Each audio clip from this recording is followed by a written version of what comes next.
everybody, I hope you are all okay. Happy Tuesday. So here we are in week 4. I hope you had a great day yesterday. I've seen lots of work being sent via Class Dojo portfolio, and I was able to mark some fantastic work last night. So it's great to see how hard you are all working. So firstly, I hope you are all okay and you are still smiling. I hope that you are.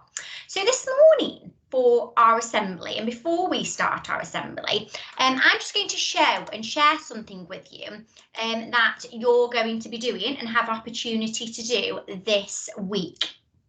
So yesterday we shared with you on Class Dojo our Eaton Park appeal, our community appeal, and what we'd like you to do during this period, because unfortunately we're not allowed to be together, we've got to stay apart, is we want to still show that we are very much together within our Eaton Park community.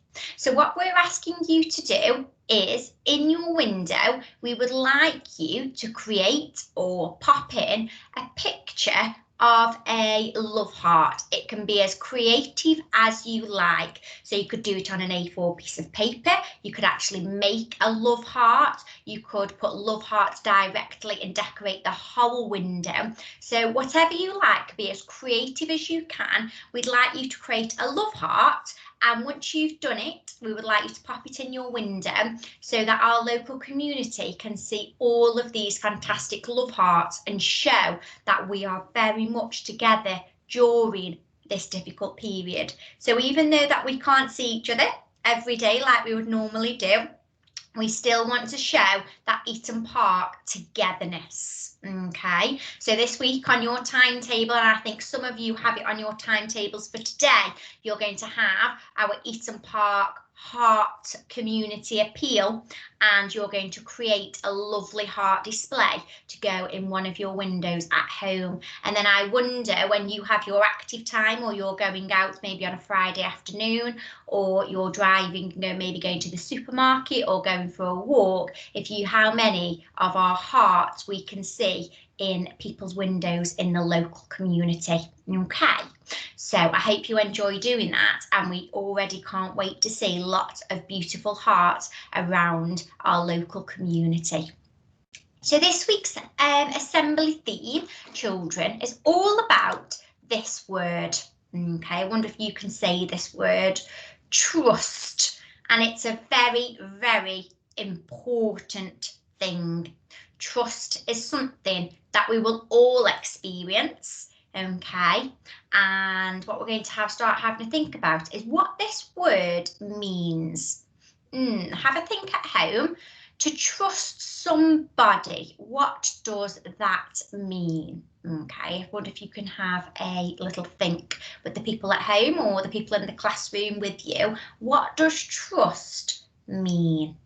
Okay, see if you can come up with maybe 3 ideas about what trust means, and then have a think, who do you trust? Okay. And here are some ideas about trust. Okay. Trust isn't something we can go and pick up off a table. Okay. Trust is something that we see and something that we feel. Okay, so it's very, very, very much something we have to develop over time. So what is trust? Okay, and think about these 2 people. Has trust got anything to do with people? Okay, and it has. Trust very much has everything to do with people and the people that you come into contact with. So trust is all about feeling comfortable with somebody that you feel that you can be yourself with, and you don't have to change. And that's really important. It's really, really important that we learn to be ourselves and we learn to love ourselves. And somebody that you trust is somebody who loves and respects you for who you are. Okay. It's also somebody, and this is extremely important, somebody you can be honest with. You can talk honestly, You can express how you feel to this person. You can maybe tell this person information that you don't want shared with anybody else. And what's really important is that that person doesn't share it with anybody else. They keep it to themselves. There might be times you might share information with somebody you trust, and the information that you share with them, it's really important that they do pass it on to somebody who can help you. Okay, so sometimes someone may pass on some information, but they'll pass it on to somebody, that right person who's able to help you if for example, you're experiencing some difficulty. Trust is also about, and you see this in people, is somebody who is there to look out for you, somebody who's there to look after you, somebody who always thinks about your feelings. And it's also somebody who won't upset you and who won't hurt you, somebody you can always rely on. And these people, they're known as trusted people. And this morning, I am sure you've seen at least one person that you most definitely trust. You might have seen more, depending on how many is in your household. But I am sure the person who looks after you, maybe mum, dad, maybe a carer, maybe an auntie, maybe a granddad, maybe a grandma, okay? I am sure you will trust them because their primary aim is to make sure that you feel loved and that you are cared for and that you are protected. So I wonder who else you trust. Okay, have a think, see who is it that you trust? So some people that we might trust is, as I've mentioned, mum, dad, siblings, brothers or sisters, nanny or granddad, okay?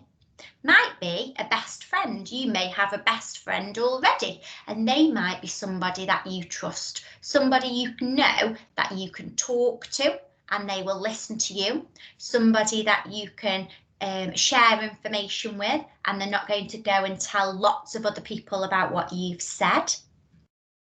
And somebody who isn't going to hurt you, who's going to look after you and treat you a little bit like a family member would treat you.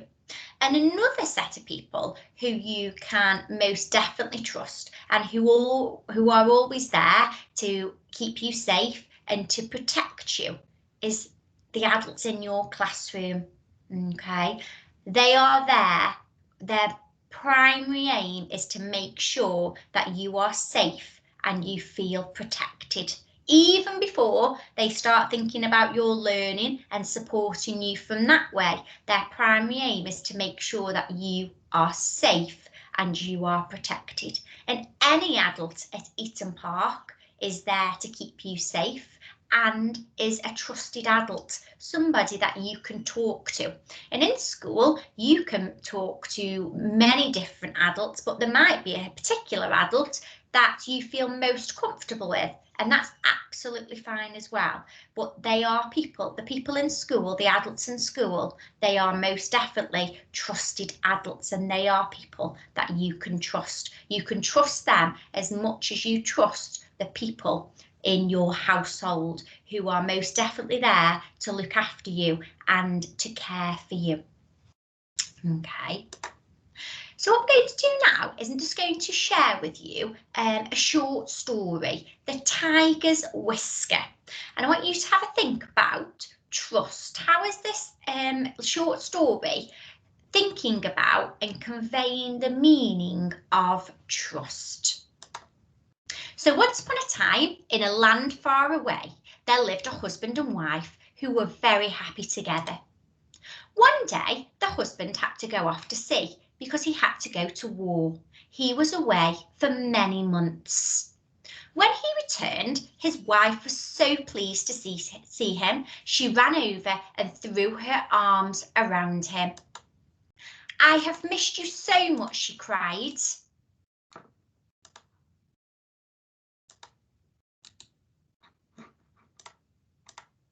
Her husband apologised that children. I have missed you so much, she cried. Her husband did not reply.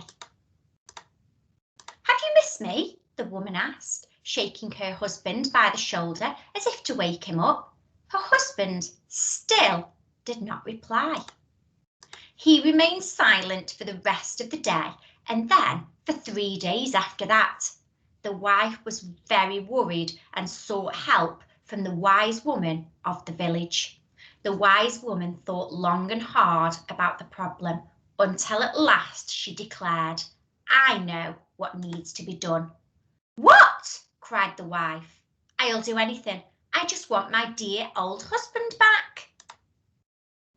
You must do this, said the wise woman.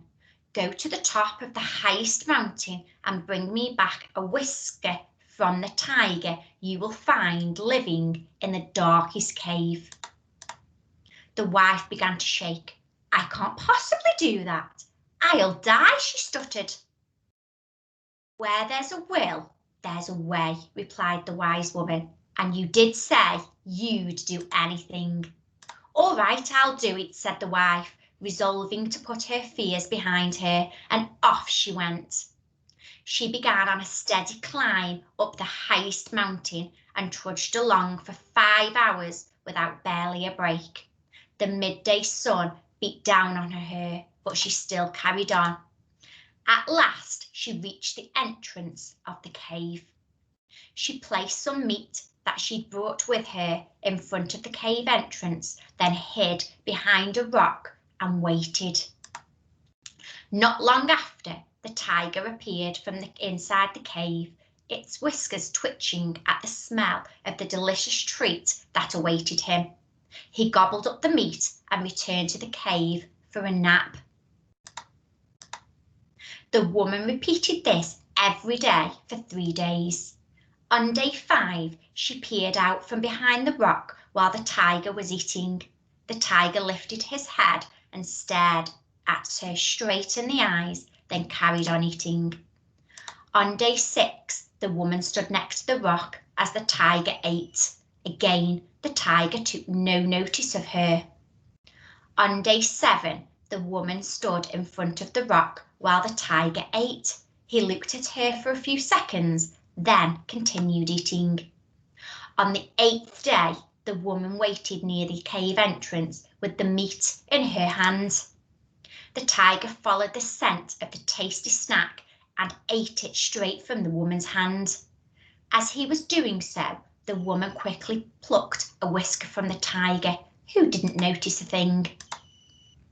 Look, I have a whisker, the wife cried as she ran into the wise woman's house.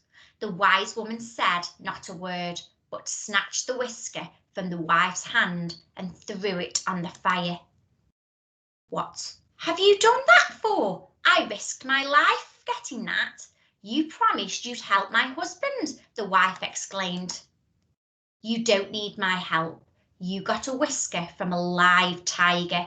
You can easily help your husband by applying the same skills, replied the wise woman. The wife left the house and walked home, wondering what the wise woman meant. On the way back, she had a revelation. Of course, I just need to be patient, she said. So she was.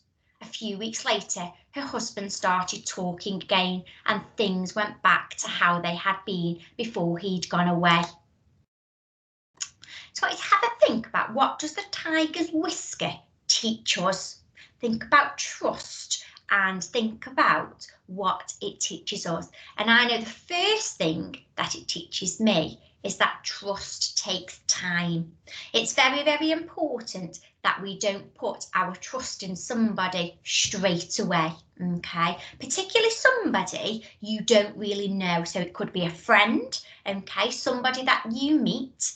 And it's really, really important that you don't put your trust in people straight away, okay? You have to build that trust. You do. You have to earn that trust, and that person has to show you that they will keep things for you, and that you can speak to them, and that you can confide in them, and that they are there for you They're there to look out for you, and they won't upset you, and they won't hurt you as well.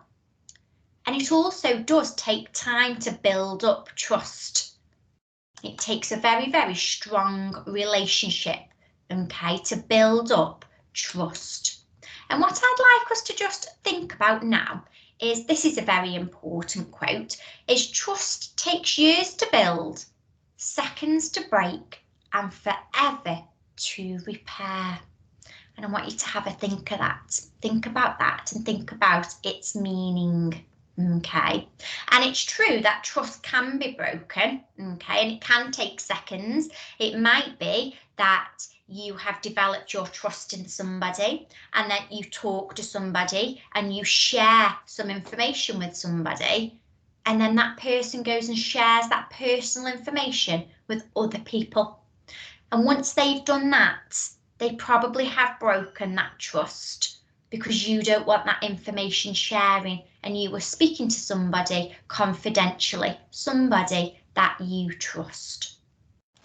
And I want to think about trust now in terms of being online. So at the moment, what we are doing is we are spending a lot of time probably online. So we are all accessing Teams on a daily basis, okay? And I want you to think about your Teams group. Can you trust the people in your Teams group? So you've got your classmates in there, and you've got your class teacher in there, and you've also got your class TA in your Teams group each day. And I want you to think about, can you trust that social platform? And you can trust that social platform, because that social platform is a safe environment which is monitored and tracked by your class teacher. So your class teacher every day can see who is in and who is logged into your class group. And the only people who have access to that class group are each of your classmates and your class teacher and your class TA. And it is a very, very trusted, safe space, is because your class teacher and your TA are there with you. They are there as that trusted person to make sure that you are safe and you are protected. And this is why we ask you not to access Microsoft Teams when your class teacher or your TA aren't there, because when they are there, it is very much a safe space where you can learn and also where you can be yourself as well. So what you think about when you are online and you are accessing other things online. I know Roblox is a really popular one amongst our children. I know some children like to play maybe on YouTube, or like to play on Fortnite, and maybe some of the younger ones like to play on some interactive games as well. And some of our older children, I know some of you might have mobile phones and interact via mobile phones. But trust links very, very importantly to those. When you are online, it is very, very important that you do not put your trust in people straight away.